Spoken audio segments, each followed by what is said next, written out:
الموضوع كله بدأ من 2012 أو 2013 أيام ما كنت في ثانوية عامة.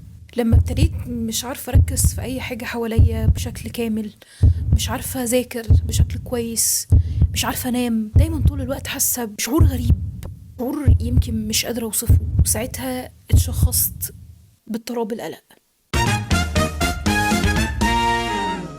كارل يونج جه شرح الموضوع بشكل مختلف شويه، لكن القلق ده ممكن يكون جه نتيجه حاجات متخزنه جوه عقلك الباطن، يعني ذكريات او حاجات حصلت لك في الطفوله بتطلع بعدين على صوره اضطرابات القلق دي، او ممكن حاجات انت تكون مش فاكرها اصلا اتخزنت في عقلك الباطن وطلعت في وقت معين علشان تصيبك برضو بنوبات القلق دي. الحقيقه ان اي حد وكل حد في اي حته ممكن انه يتشخص باضطرابات القلق دي وبشكل مفزع. المشاهير كتير قوي سواء في الوسط الفني او في الوسط العلمي اتشخصوا باضطرابات القلق دي اللي كانت تقريبا بتأثر على حياتهم بشكل يومي. شهير عالميين زي سيلينا جوميز وأديل وبيونسي كل دول اتشخصوا باضطرابات القلق، قالوا انها كانت بتأثر عليهم بشكل كبير جدا، لدرجة ان مثلا واحدة زي أديل دي كان بيجي لها اوقات ممكن تلغي حفلة كاملة علشان هي قلقانة دلوقتي ومش هتقدر تطلع على الستيج، رغم الثقة الفظيعة اللي بتظهر بيها بيونسي تقريبا في كل الاماكن اللي بتحضرها، الا انها في احد اللقاءات قالت ان هي متشخصة باضطرابات القلق قبل ما بتطلع على ستيج او قبل ما بتطلع في مقابلة تقعد مع نفسها اكتر من ساعه قلقانه ومتوتره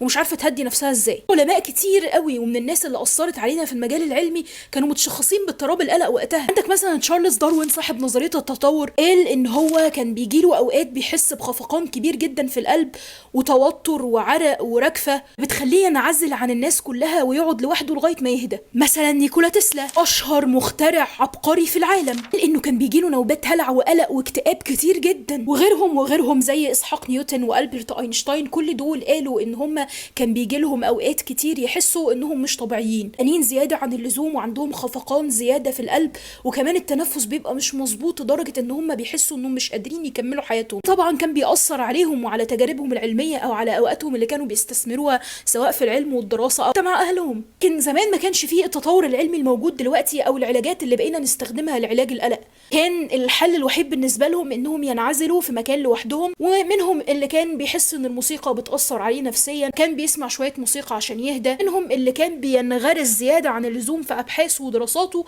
اللي كانت بتنسيه النوبات اللي هو فيها دي وبتهديه شوية. يعني في ناس بتهدى بالشغل الزيادة مش بالراحة.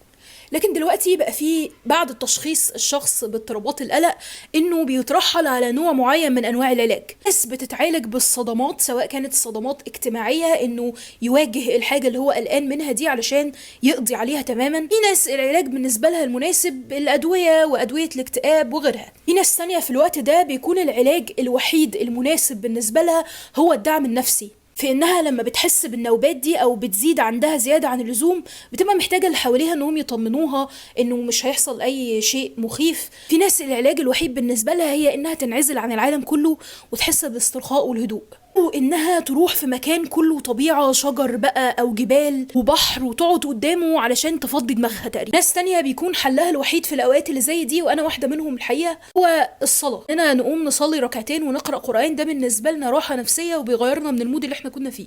فالقلق ده اي حد وكل حد ممكن يصاب بيه عادي. دي فاضية.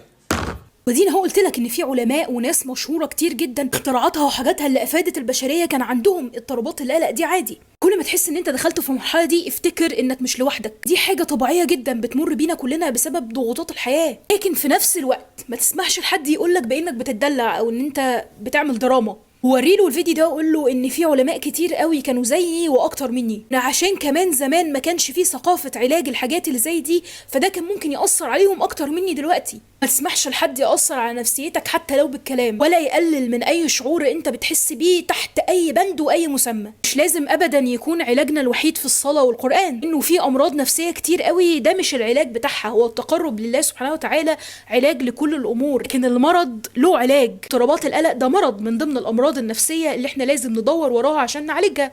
هون على نفسك يا صديقي، الدنيا مش مستاهله، بس وانت بتهون على نفسك خليك فاكر ان العلم ممتع لو انا اللي بقدمه، اكيد ملوش نهايه زي بالظبط. الفيديو اللي قدامك ده لو انتهى فانت لازم دماغك ما تنتهيش او ما تقفش وتروح تدور على كل الكلام اللي احنا اتكلمنا فيه ده دلوقتي. وبس كده، سلام.